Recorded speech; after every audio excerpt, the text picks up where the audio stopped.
समय लोगों को बहुत सुना उनके बारे में कि मैं इतने सालों से नौकरी कर रहा हूं, ये समझने के बाद मुझे मेरा जो नौकरी का सिस्टम है, कॉन्सेप्ट है, वो मेरा बिल्कुल क्लियर हो गया। अभी आपको फूल बाबू जी ने बताया, आरसीएम का सिस्टम बताया, समझ में आया?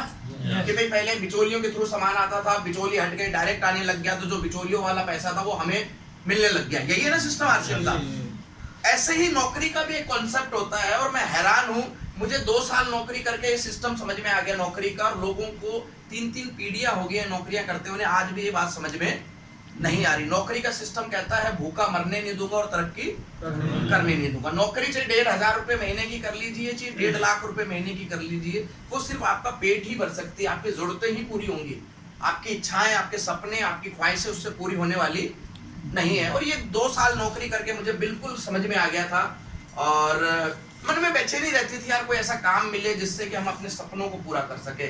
वो चीज जो हमने टीवी में, फिल्मों में देखी थी कि लोग बड़े बड़े कोठियों में रहते हैं, बड़ी बड़ी गाड़ियां चलाते हैं, हवाई जहाजों में घूमते हैं, और मतलब 2-2 लाख रुपए एक ही रात होटल में रुकने का खर्च कर देते हैं। तो मन में वो देख के कहीं ना कहीं इच्छा जागृत हुई कि यार ऐसा हम भी ऐसा कुछ करें कि हम ये सारे ऐशो आराम खरीद सके।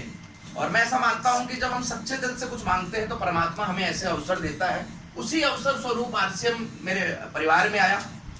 मेरे फादर साहब जो एक बहुत बड़ी मल्टीनेशनल कंपनी में एक बहुत अच्छे लेवल पे मैनेजर के रूप में काम करते थे, उन्हीं के साथ काम करने वाले एक व्यक्ति ने उन्होंने इस बिजनेस के बारे में बताया, इस बिजनेस में ज्वाइन करवा दिया।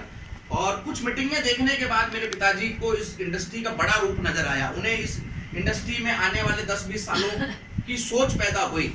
और जब किसी व्यक्ति को कोई चीज समझ में आती है तो वो सबसे पहले क्या करता है, वो अपने खास लोगों को उस चीज के बारे में बताता है साहब।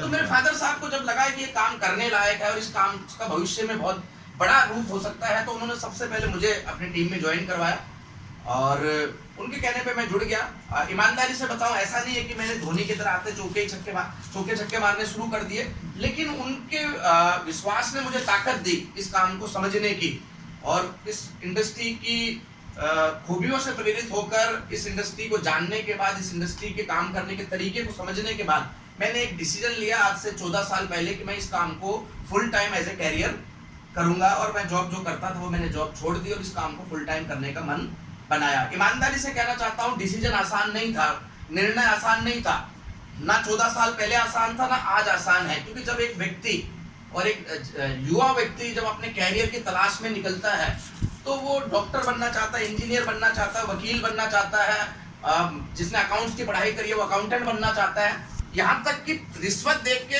चपरासी तक बनने को तैयार हो जाता है। लेकिन वो ऐसी टाई और कोट पहन के रॉयल्टी अचीवर बनना नहीं चाहता।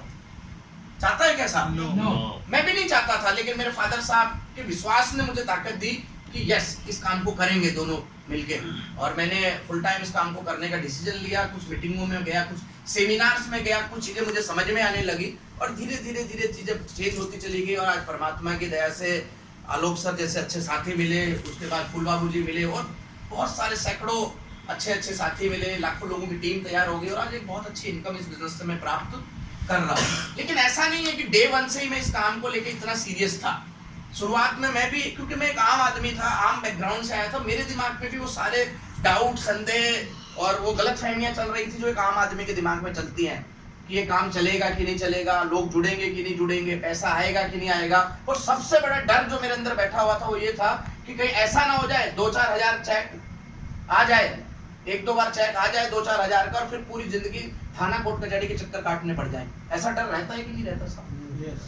यूपी बिहार वाले थोड़े से बहादुर किस्म के रहते हैं, लेकिन हरियाणा वालों को डर लगता है साहब। हमें तो थाना कोर्ट कचहरी से डर लगता था, क्योंकि हमारे बाप दादाओं ने कभी उस प्रकार का काम नहीं किया था कभी। तो डर था कि यार कुछ गड़बड़ ना हो जाए।